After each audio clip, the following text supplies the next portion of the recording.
Welcome everybody to Contextual Christian Church Bible Study, where today we will be starting in 2 Samuel chapter 11 and verse 6.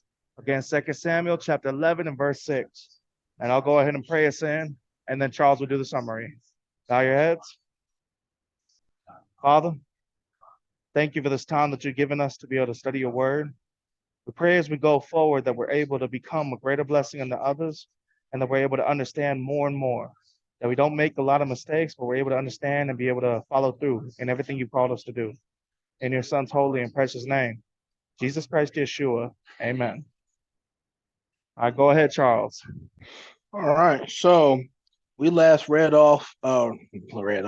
last left off in our last Bible study where we started. We started with Joab and Abishai. These are two brothers under the team children of the Israel. Well, I'm gonna put them as team children of Israel. They already have their men set up in certain ways. Joab's going to go against the Syrians, and Abishai is going to go against the children of Ammon.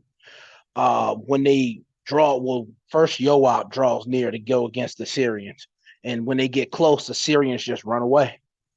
Um, the children of Ammon see the Syrians running away, and the children of Ammon run away. So that's a win for team children of Israel.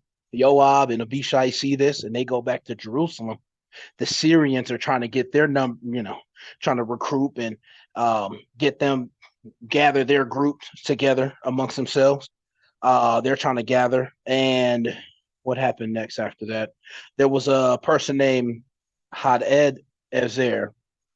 He sent for more Syrians that were beyond the river to come help out against the children of Israel. David hears about the Syrians coming to help out from beyond the or from whatever river they were from. King David hears this, and now he gets all of Israel to go against the Syrians and the children of Ammon. And what do you know? The children of Israel beat the Syrians. David kills some Syrians on his way.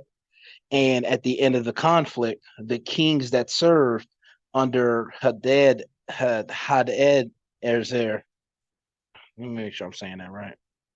Go back to his name. Hadadezer. Hadadezer. There you Hadadezer. go. There we go. Um, the kings under him decide that they see that everyone's getting killed off and everything. They make peace with Israel, and they serve children of Israel. And after that, the Syrians fear to help the children of Ammon. Then after that, we start into reading 2 Samuel chapter 11. Now we're reading what the next situation is going to happen. A year after that, David sets up, or not sets up, but he sends Joab, all his servants, and the rest of the children of Israel, all the children of Israel, to be exact, to go against the children of Ammon, to beat the children of Ammon, to kill them. But David didn't go into war with them. David stayed in Jerusalem. So what did David do while he was in Jerusalem? Well, he walked on his roof, and he saw a beautiful woman taking a bath. She wasn't covered, which it's funny thinking about it now. I don't know why you're taking baths uncovered, but hey, you took a bath uncovered. David caught you. Very beautiful woman. And David says, you know what? Go get her for me, please. They tell King David, that, hey, that's Bathsheba. She's also married to Uriah, the Hittite. Okay, still, I need you to bring her to me. And he does get Bathsheba to David. And they do when when the woman meets up with David, they do what adults what married adults do at nighttime, all the cooties and such. You could just say they had intimate relations. What's wrong with the other thing I said? What you said did not make sense. What married adults do at night? Sometimes married people are not always doing that at night. And saying that is not going to make it to where it's something easy for people to understand. But what's a 5-year-old's going to understand intimacy? I thought it sounded okay. I mean, it Wait, no, worked, but Matt, like, no, Matt, stop. but let Because me. we went through this before. We went through this months before. Okay, Vonna, Yep. say what you just said. I understood what you said too. I understood exactly what you said. Okay, Okay. because this was a thing. Me and you, Matt, we went through this before Okay. where I'll stand I used corrected. a provocative word, and you said we got to be careful with that with the 5-year-olds. Yeah, yeah. And We at don't first, I didn't want to be care. too provocative because 5-year-olds Right, and stuff might be on the Bible study. right. This took me a while to think about because I didn't want to go provocative just in case, because No. I didn't care before. But yeah, Okay. no, I had to. This took me a little time to think about. Yeah. But they did the do, and with the cooties and everything. And after that, she sends messengers to David to tell David that she's pregnant, and that's where we left off at. Is Now her you ready telling for me David? to say why it's a problem? Yeah, go ahead. Cooties are something that kids do when it comes to just even touching one another, hugs or giving a handshake. Cooties has multiple meanings, even for kids. So by saying cooties, you're making it to where, oh, well, only parents, only married people do this. So you could tell a child that's not okay for them to have a handshake with a girl or vice versa, or it could give a false understanding. Okay, so I'll take cooties out because I wasn't because yeah, when we grew up, we didn't I guess we didn't do cooties with the handshakes and stuff. Cooties was like Oh the yeah, kissing and cooties all of was that. you don't touch them at all where I was at. Okay. If somebody had cooties, you stay away from them like the plague. So yeah, I can So take cooties out of it, but go ahead. that was the part I was correcting. So Okay. with everybody that jumped in, you guys need to listen to the full correction before you jump in, because if you don't know what the correction is, you're saying something is you know what is being said without knowing what the actual correction is. So don't just jump in. Listen to the full correction first. But I Matt, heard the that whole question. but Matt, wasn't the correction was what I said first before the cooties? No, because you said the cooties the first time. I was about to get into it. I said the reason I say intimate relation is because that explains it without having it so in detail that kids would know necessarily, but it doesn't get confusing. And then I was about to go into the cooties part, but Oh, I thought the intimate part was Kevana the and everybody correction. jumped. No, the intimate part was me giving an example of a way that I say it. But I was Yeah, about to yeah. go into the correction after that, but you guys jumped in and interrupted in the midst of correction. Next time, listen to the full correction first. Anyways, go ahead, Charles, and continue with your explanation. Oh, I already said that's where we ended with the woman Oh, I that thought they you wanted to redo that. Yeah, okay, good. no. Yeah, that's where we left off at. Go ahead. Then what about the child?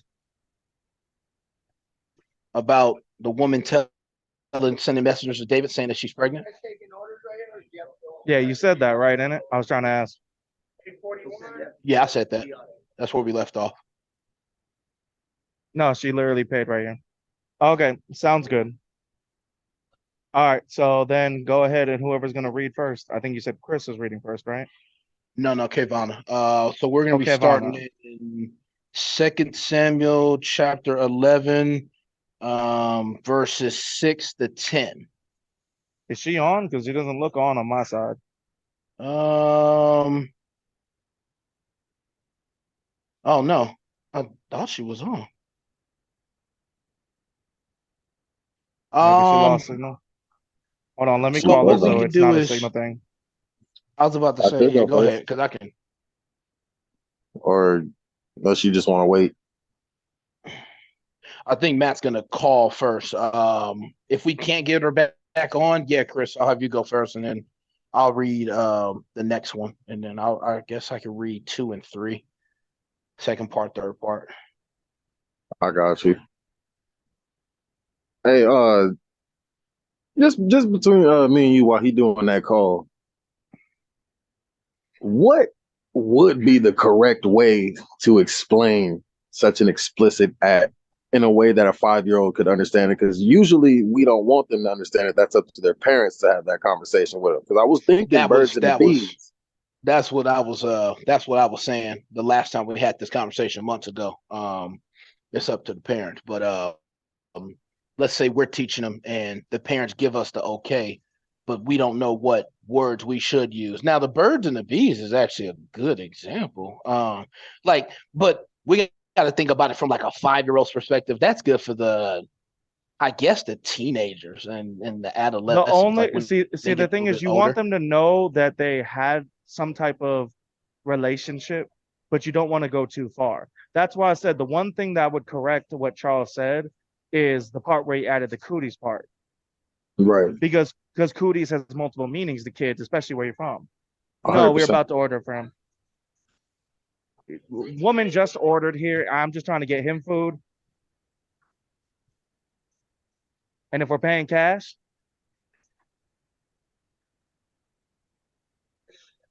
yeah, he just said he was gonna take it. Because literally you just had the black lady do it. So unless you're trying to be racist or some shit, I'm just trying to get him food. Whoa, my dog. We're on Bible study. All right. Anyways, back to this. So sorry about that, everybody. So who's gonna read in place? got Chris will read first, and then I'll read next. All right, Chris, why don't you go ahead and read? Yes, sir. All right. 2 Samuel chapter 11, verses 6 through 10.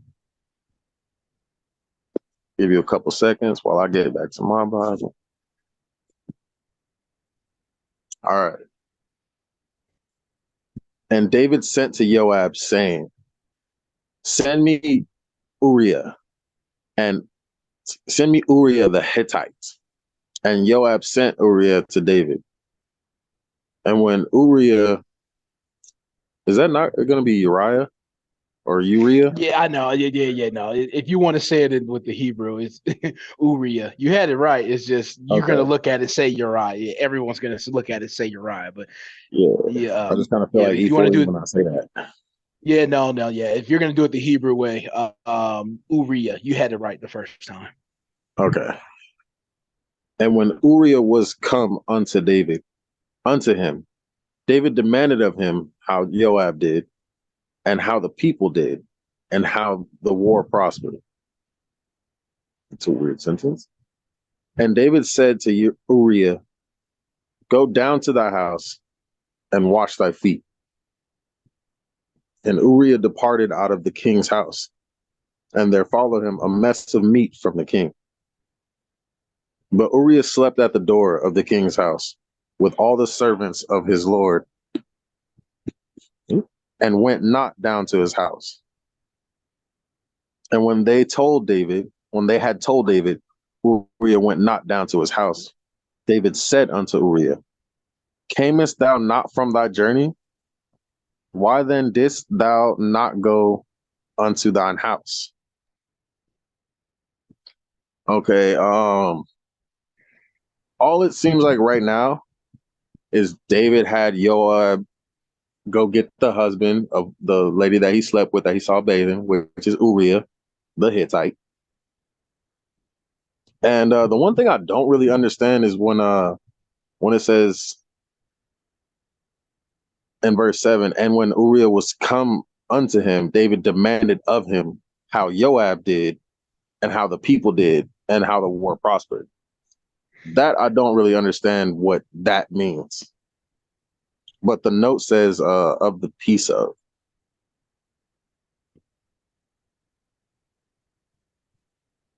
So I guess it's like he demanded in a peaceful way. I'm not 100% sure, but No, I heard you. I want to see if is Matt's gonna. Matt, are you gonna I mean, he might Am I still. gonna what? Oh, go ahead. What does verse 7 mean when they said, and David demanded of him how Joab did, how the people did, and how the war prospered?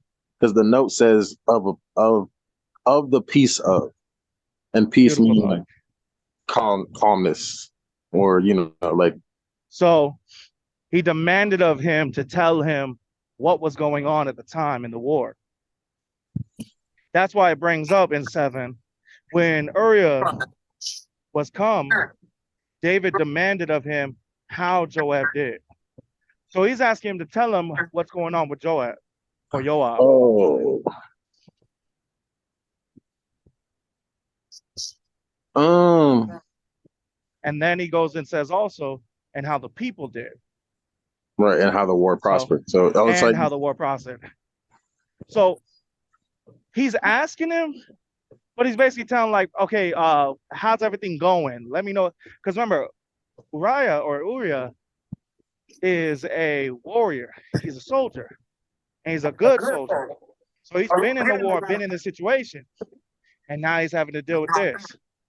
So he comes home, and David is like, oh, what am I gonna do? So he starts like, okay, oh, let me just ask him what's going on. I get you having some small talk before you drop the news. I don't assume. Well, that's what it seems like. That's a possibility, but that's what it seemed like. Yeah. Remember, You we know, don't want to say guarantees if it's a possibility. right. All right, but basically, verses 6 through 10 is basically him sending for Uriah, getting getting a little chummy, starting off light conversation. And then when he tells Uriah, go wash your feet. It's a long journey.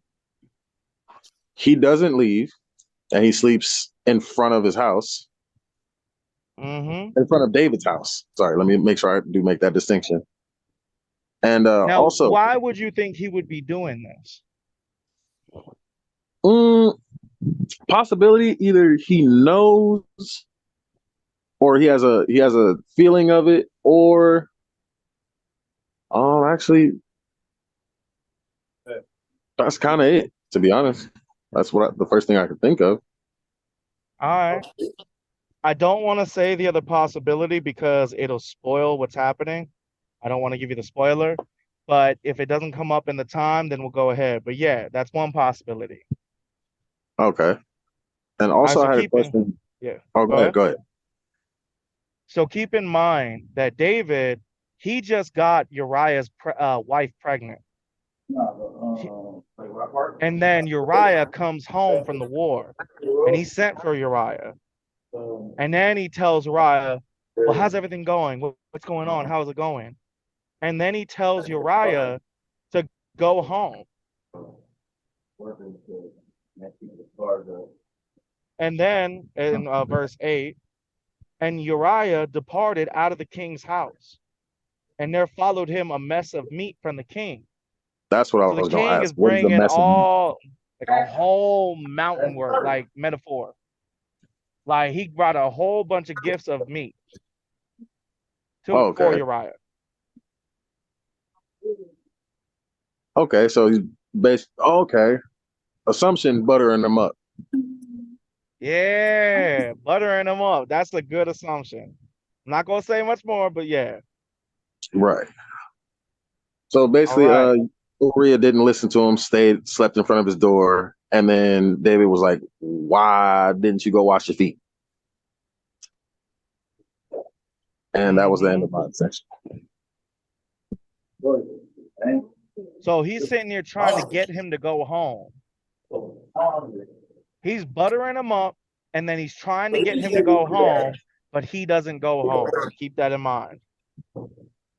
In the meantime, let me go ahead and mute Jermaine. And I don't know, Kivana, she ain't answering the phone. She might have got offended when I said you got to wait for the full correction. But we'll see. Anyways, so who's supposed to be reading second? Me. I'm gonna read second. All right, let me go ahead and switch it over.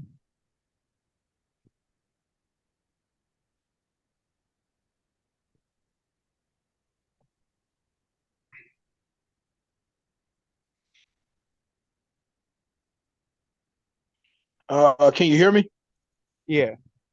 Yeah, but it popped up on the screen. My microphone was muted. So I'm gonna read 2 Samuel chapter 11, verses 11 to 15. I'm gonna give it 5 seconds.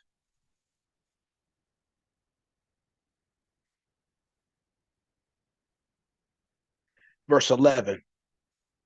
And Uriah said unto David, the ark and Israel and Judah abide in tents, and my lord Joab and the servants of my lord are encamped in the open fields. Shall I then go into mine house to eat and to drink and to lie with my wife? As thou livest, and as thy soul liveth, I will not do this thing. And David said to Uriah, tarry here today also, and tomorrow. I will let thee depart. So Uriah abode in Jerusalem that day and the morrow. And when David had called him, he did eat and drink before him, and he made him drunk. And at even he went out to lie on his bed with the servants of the Lord, but went not down to his house. And it came to pass in the morning that David wrote a letter to Joab, and sent it by hand of Uriah. And he wrote in the letter, saying, set ye Uriah in the forefront of the hottest battle, and retire ye from him, that he may be smitten and die. So that's pretty disrespectful. So the first part, Uriah is talking to David in response to in a long drawn out verse, why I'm not going home. I'm not going home. I'm not going to my home. That is what it is. Now David responds to Uriah to tell Uriah, you know what, just go ahead and stay here today and stay here tomorrow, and then I'll let you leave. I will let thee depart. Yeah, then I'll let you leave. Uriah stays in Jerusalem for that day, for today and tomorrow. And David, sets up some food for him to eat and for him to drink, but David gets him drunk.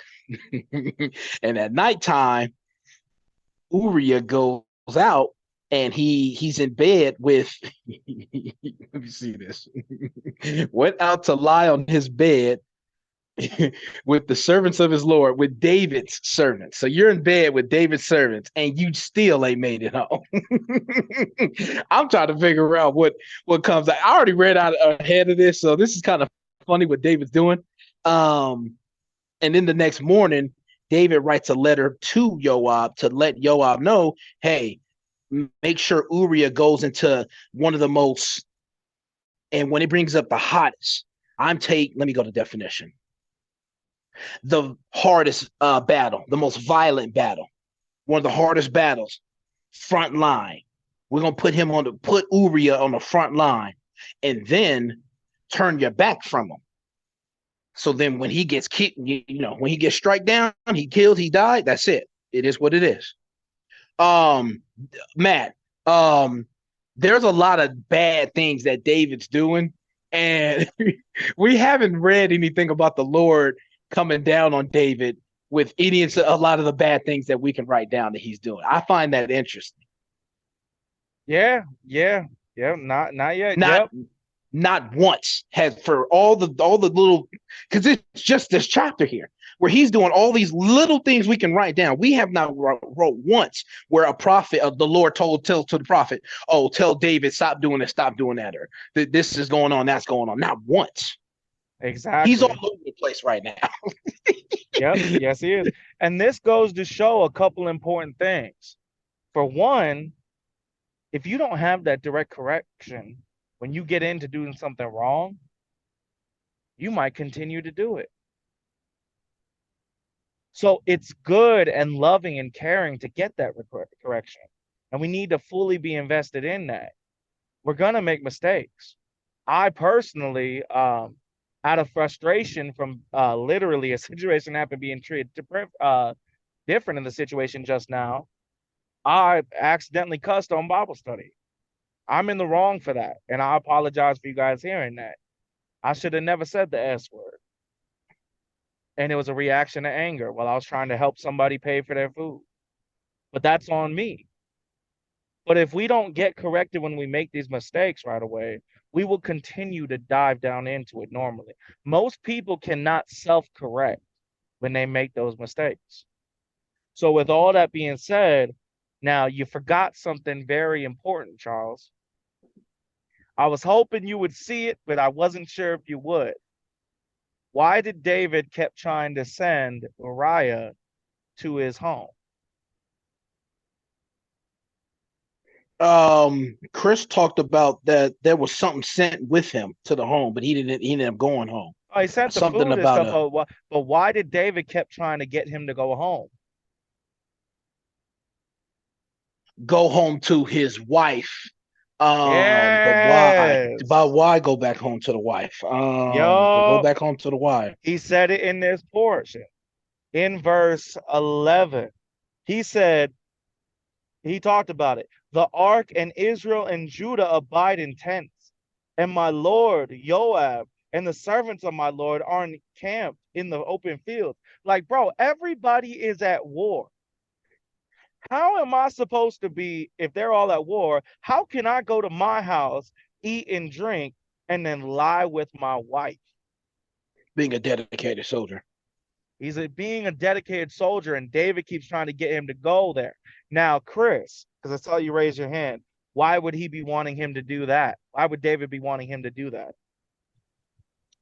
Hey man, you know why? So he don't question. Like it's just you know he just like that you know that's that Maury special. That's that Jerry Springer special, man. He Yes, it is. But what is don't it? want Go to take ahead. that blame. He basically wants to put the responsibility of the pregnancy on him, so he doesn't have to basically Yes. confess to it.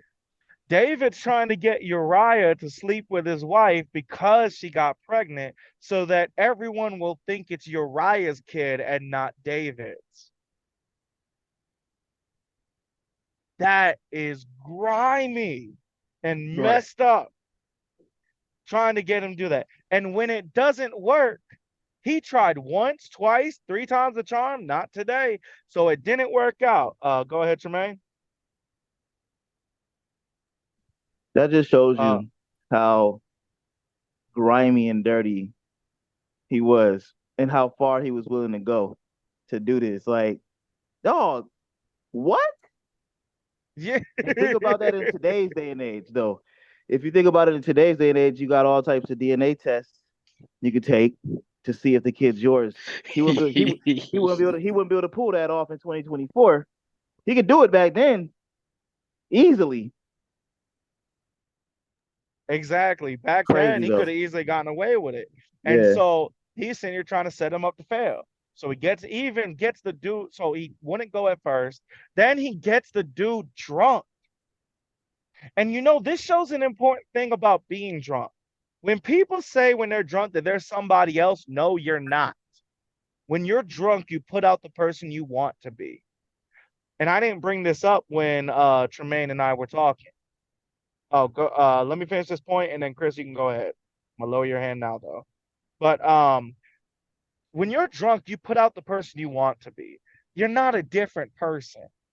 So when Uriah was sitting here, he got drunk.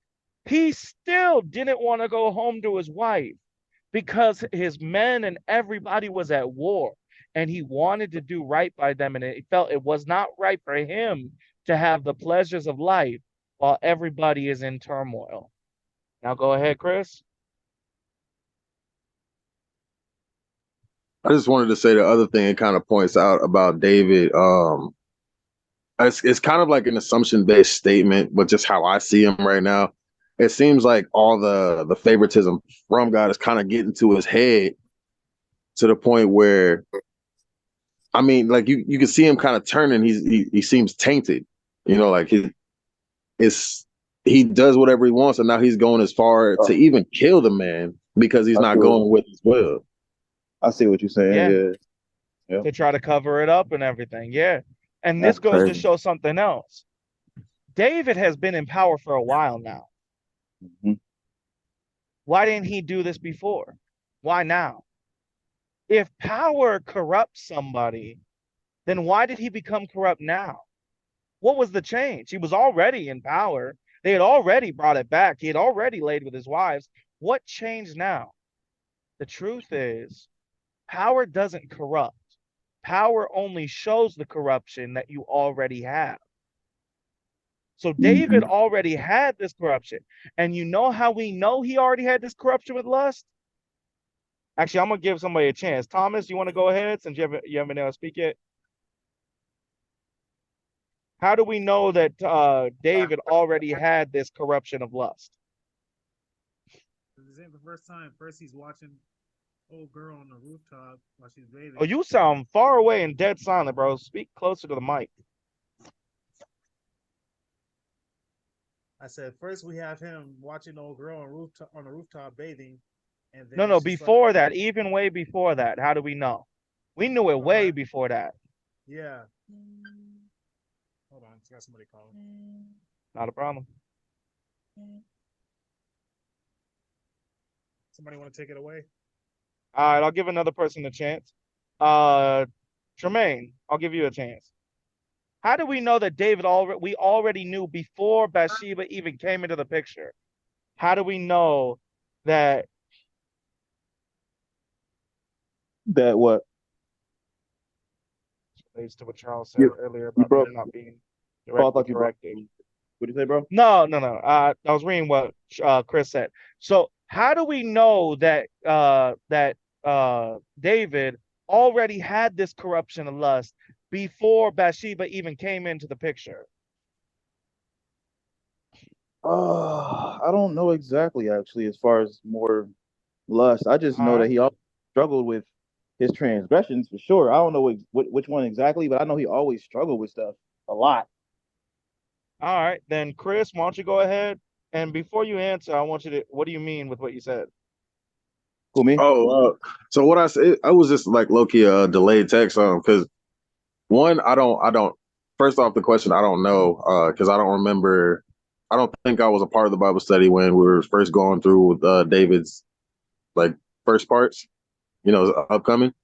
You were, but go ahead.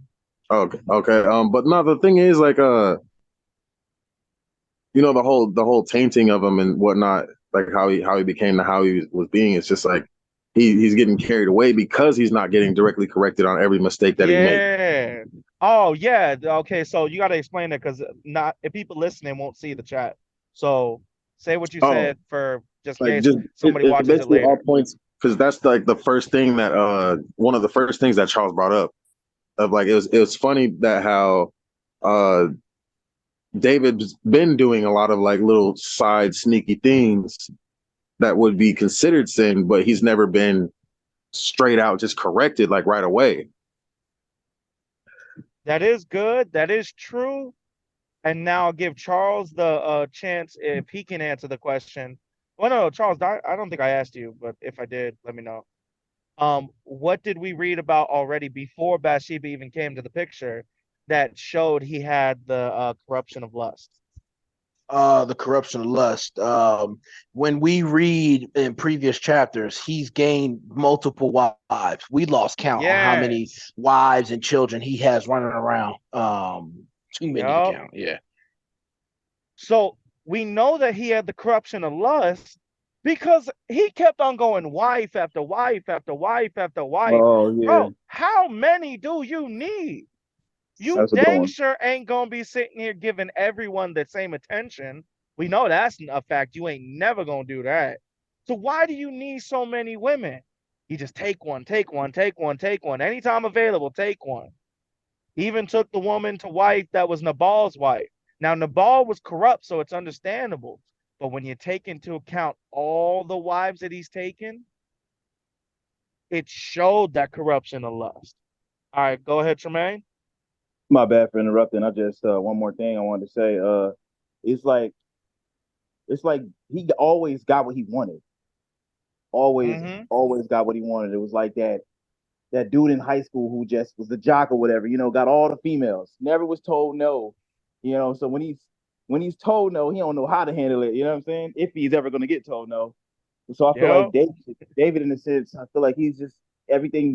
Not everything was given to him because he definitely had to work to get to where he was at. But once he got in that position, bro, like you said, he always struggled with that. Exactly, and it goes to show something else as a life lesson. It shows about parenting and about brothers and sisters in the church. Now, If we're really brothers and sisters, we need to correct each other. When I was in the middle of the Bible study today, and I was dealing with the homeless man, trying to help him get him some food, and I was being loud and things were going on during the Bible study. Chris, what did you do? Say again. What did you do when I was being loud and on the Bible study, and when I was trying to help the guy and I was dealing with the cashier, whatever? When I was just like, whoa, whoa, whoa, we're on Bible study. Exactly. That's what a brother does. You don't sit here and play nice, try to be gentle. And with that same token, I gotta say a little correction for Thomas. Thomas, you shouldn't be taking phone calls in the middle of it. And on my side is correction. I should have told the guy to wait. So Thomas and I both made the same mistake in the same moment. For me, it was the correction of I should have waited till after Bible study to get that man food. Maybe I could have had him on Bible study before the food came. But I was trying to help him out and get it done quick. And then Thomas with the phone call should have waited till afterwards, or told him that we're in the middle. If it's an emergency, the people should know that this is the time when we do Bible study. So it's ironic we both made that same mistake in a different way. Go ahead, Thomas. I don't think you heard me. I said I have a phone call coming in. I did not answer the phone call. I was not. I can't hear him at all. You gotta speak close to the mic. I can't hear you. You heard me, bro, because I said I have a phone call coming in, but I did not answer the phone call. I'm not in control of when I receive phone calls. Okay. Okay. Then the only thing that you could do in future reference is to put on do not disturb. That's the only thing you could do. But I misunderstood when you said you had a phone call coming in. Then I heard nothing since. I thought you took the phone call. So that's my mistake. But separate from that, the point is, as a brother or as a father or as a child, no matter what it is, if you don't correct somebody when they're wrong, you don't got love for them. You're caring more about peace and unity than actually love. And as men of God and women of God, if anybody ends up listening on this, we are required not only to correct others, but to be corrected. I may be the pastor of this church, but you see how I handle correction. When somebody says is correcting me, I don't fight back. I don't be like, well, no, who are you to correct me? No. I made a mistake. I need to own up to that. So same thing here with David. David never got corrected. As Charles said, David never had this stuff going on. And so because of that, he went further and further and further to the point that he is sending a man to die. But notice at the end, Charles, I don't know if you explained verse 15. Did you explain verse 15? Let me go back for a second. For him to be bad, yeah. Well, I explained what the verse was talking about sending Uriah to and I brought up like the hottest, and I'm talking about the hardest or the most violent frontline battle, and then for Joab to turn his back on Uriah, for Uriah to then be struck and killed. Yeah. So they literally were to bring Uriah to the worst part of the battle and then leave him behind so that he could die. Imagine Uriah's position on this. Here is a man who is a loyal soldier, a man who is literally wouldn't even go home to sleep with his wife because there's a war going on. How many of us would sit here and abstain from sex? My bad. Abstain from intimate relations because there's a war going on. We ain't finna do that. We going straight to our wife. So with that being said, this man is just a loyal follower, and that goes to show another part. Just because you're a loyal follower doesn't mean that the one above you cannot be corrupt. And just because they're a man of God or woman of God, if it's in that case, does not mean that they cannot be corrupt. So we need to hold each other accountable for our mistakes, and we need to have it in a loving, gracious way, but we need to hold each other accountable. Now on to the final section. And who's supposed to read the final section? I volunteered to read it if anybody else, unless Well, you want to read it. you read the second section, so I'll Yeah. read the last section. All right. And it came to pass when Joab observed the city that he assigned Uriah unto a place where he knew that valiant men were. And the men of the city went out and fought with Joab. And there fell some of the people of the servants of David, and Uriah the Hittite died. Then Joab sent and told David all the things concerning the war, and charged the messenger, saying, when thou hast made an end of telling the matters of the war unto the king, and if it so be that the king's wrath arise, and he say unto thee,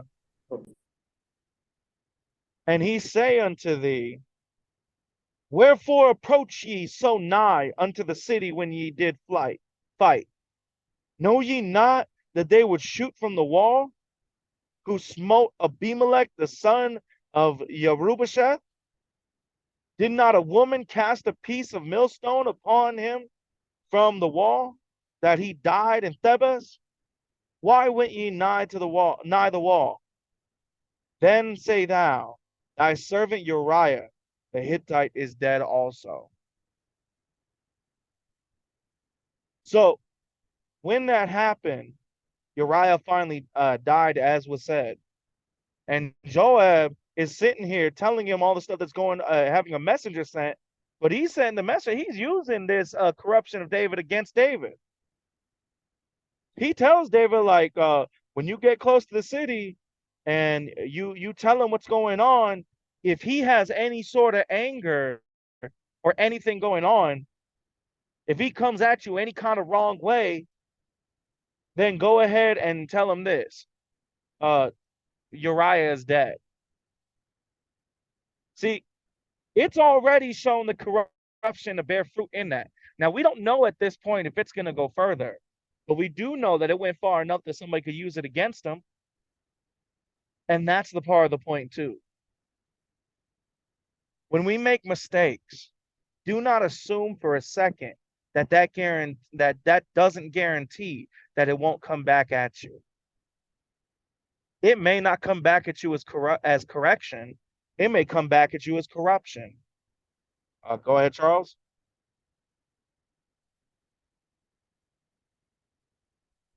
Don't forget to unmute. Oh, sorry about that. I was going to say something that's after the Bible study. It's part of this, but it's just a separate point. I want you to finish yours first before I say mine. Oh, okay. Okay. So that's the long story short of what happened here. Yeah, he goes in the list where he's approaching you. He's like, don't you know that they shoot from the wall? So it's like, why are you coming here to put me in danger? So if when he goes to tell him what's happening in the war, if David reacts selfishly or in anger, tell him that the Uriah the Hittite is dead. That's the part. It's already coming back on him. But we don't have, as Charles said, we still don't have any correction on David yet. And we don't know if there will be. But we do know what kind of God we serve. So we know something might happen. We don't know what. All right. Anybody want to add or say anything before we continue out and pray it out? Go ahead and raise your hand. Oh, go ahead, Charles.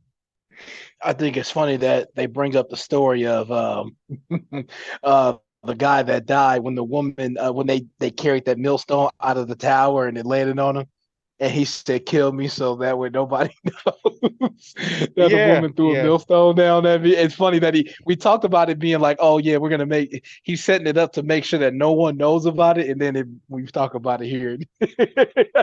Exactly. So what is he really saying in that, Charles? I want Everything you to kill from the me. dark Just... gonna come to the light. That's what he's saying. I wasn't gonna say All that, right. but yeah. All right, go ahead, Chris. Hey, I just want to give a prediction. Like, I feel like it's gonna be some mutiny up in David's kingdom. Like, somebody gonna be like, man, oh boy. Oh, another thought just popped into my head. Maybe Joab gonna be like, man, I don't trust this dude no more. Or, I think Joab gonna be the one that's like, nah, he ain't it. something wrong with him Okay. because he's directly Definite involved possibility. with it. Definite possibility, and he already is starting to use his corruption against him. So it's a 100%. definite possibility. Any other predictions somebody want to say before we pray it out?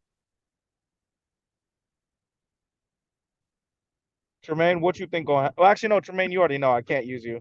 I was gonna say I already know, but I mean, like, look, we just No, know. no spoilers. No spoilers. Yeah, I ain't even gonna say this. I'll text it to you. I'll text it to you. Yeah, to me, not on the group message either. I don't want Nah, people being I'm gonna cheated. text it. I'll text it to you. All right, all right. Thomas, what you think will happen next?